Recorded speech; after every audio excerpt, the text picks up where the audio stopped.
This is CBS 46 News. They are no longer recommending that fully vaccinated people need wear masks. No more masks necessary. That is the word from the White House tonight. And this video from the Senate floor showing senators' full faces tonight for the first time in months. Only those who are vaccinated are allowed to ditch their face coverings, and some say it is about time. Sierra Cummings live in Decatur tonight with how Georgians are reacting to the new recommendations.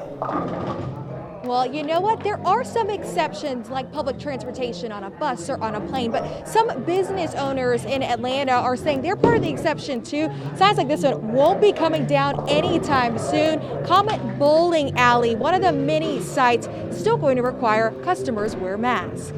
Now let's finish the work of beating this virus and getting everything back to normal. Mask up or vax up. President Joe Biden saying there is no in between, calling Thursday's announcement a great milestone. If you are fully vaccinated, you can start doing the things that you had stopped doing because of the pandemic. Despite CDC guidance outlining no more masks in and outdoors, Metro Atlanta businesses like Comet Pub Lanes say not so fast.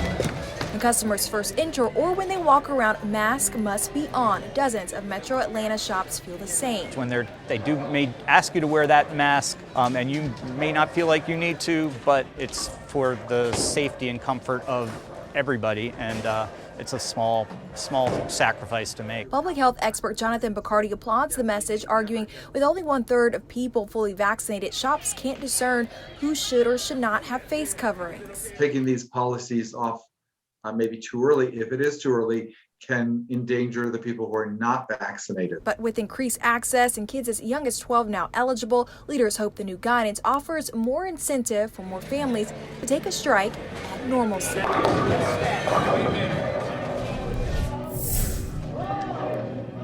And tonight, Cobb County schools announced it will be ditching its mask policy for those who are fully vaccinated, meaning teachers, students, staff no longer have to wear masks on campus if they have their shots. We're working to learn if other school districts will be following suit. I'm in Decatur. I'm Sierra Cummings, CBS 46 News. Thank you, Sierra.